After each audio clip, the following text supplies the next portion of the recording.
بسم اللہ الرحمن الرحیم۔ السلام علیکم ورحمۃ اللہ وبرکاتہ۔ امید ہے کہ آپ سب لوگ ایمان اور صحت کی بہترین حالت میں ہوں گے۔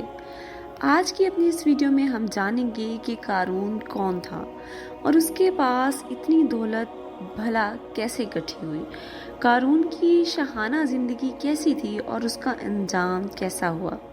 ایسے ہی اسلامک ویڈیوز کو دیکھنے کے لیے ہمارے چینل کو سبسکرائب کیجیے اور بیل آئیکن کے بٹن کو بھی کلک کیجیے تاکہ ہماری ہر نئی آنے والی ویڈیو آپ تک فوری پہنچ سکے۔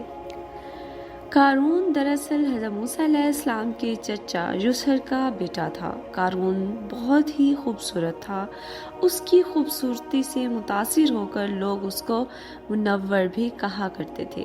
اس کے علاوہ اس کی اور بھی ایک بہت اچھی خوبی یہ تھی کہ وہ بنی اسرائیل کا تورات کا ایک بہت بڑا عالم تھا۔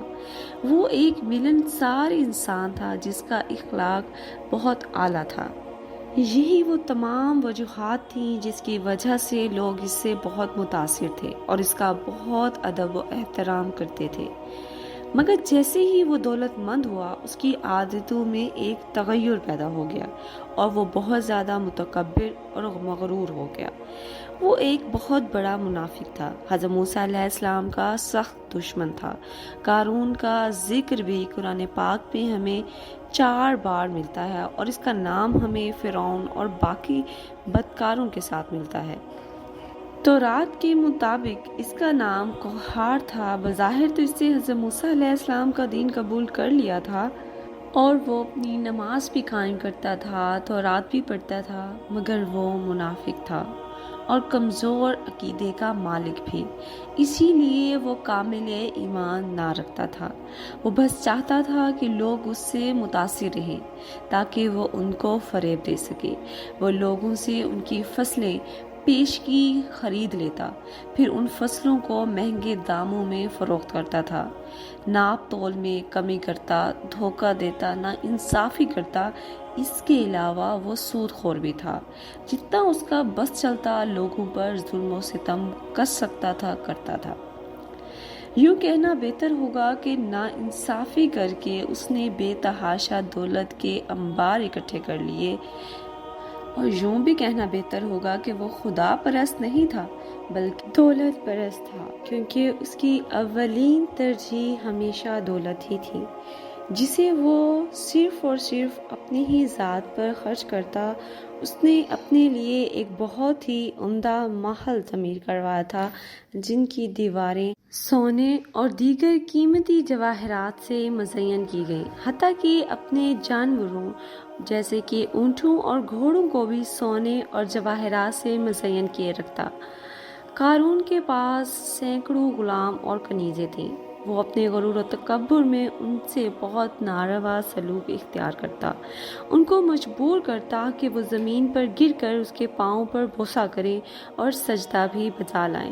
اللہ تعالیٰ نے قرآن پاک میں قارون کی دولت کے بارے میں یوں ارشاد فرمایا، اور ہم نے بھی اسے اتنے خزانے دے دیے تھے کہ ایک طاقتور جماعت سے بھی اس کی کنجیاں نہیں اٹھ سکتی تھی۔ پھر جب اس سے قوم نے کہا کہ اس قدر نہ اتراؤ کہ خدا اترانے والوں کو دوست نہیں رکھتا۔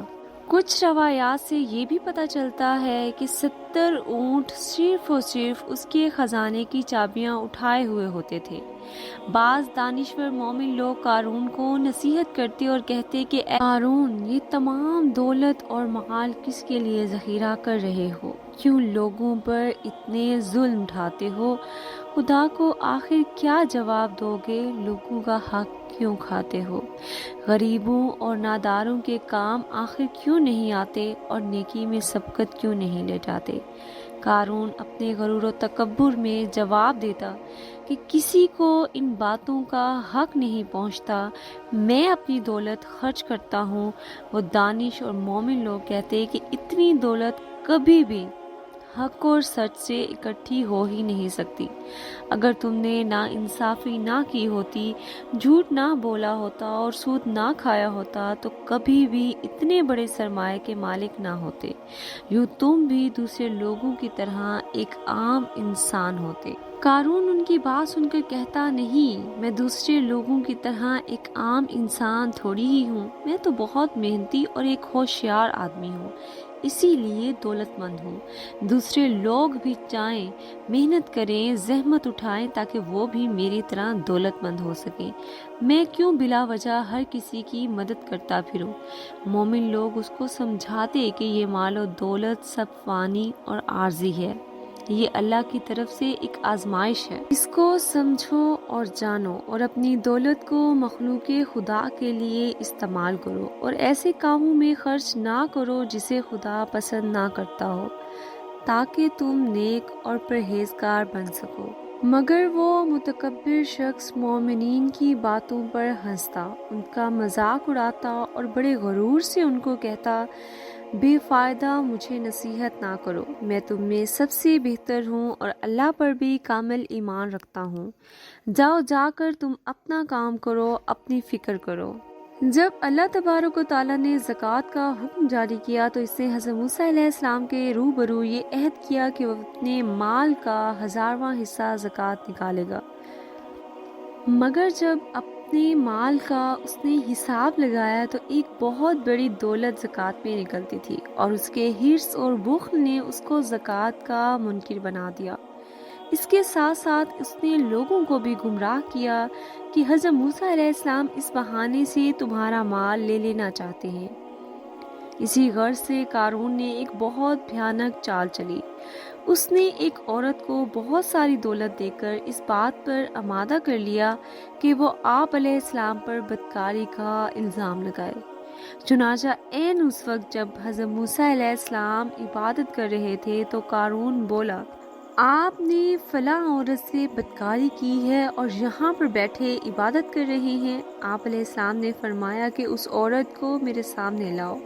جب وہ عورت آپ علیہ السلام کے سامنے بلائی گئی تو آپ علیہ السلام نے فرمایا، اے عورت، اللہ پاک کی قسم جس نے بنی اسرائیل کے لیے دریا کو پھاڑ دیا اور عافیت اور سلامتی کے ساتھ دریا پار کرا کے فرعون سے نجات دی، سچ سچ بول دے کہ ماجرا کیا ہے۔ وہ عورت حضرت موسیٰ علیہ السلام کا جلال دیکھ کر سہم گئی اور تھر تھر کانپنے لگی، اور اس نے مجمع عام میں صاف صاف کہہ دیا کہ اے اللہ کے نبی، مجھ پر تو اس قارون نے دباؤ ڈالا تھا اور مجھے دولت دے کر آپ پر بہتان لگانے کے لیے آمادہ کر لیا تھا۔ اس عورت کی بات سن کر حضرت موسیٰ علیہ السلام آبدیدہ ہو کر سجدہ شکر بجا لائے اور دعا مانگی، اے پروردگار دو جہاں، قارون پر اپنا قہر و غضب نازل فرما۔ اس کے بعد آپ پورے مجمع سے مخاطب ہوئے اور فرمایا، جو قارون کا ساتھی ہو وہ اس کے ساتھ ٹھہرا رہے، اور جو میرا ساتھی ہو وہ قارون سے جدا ہو جائے۔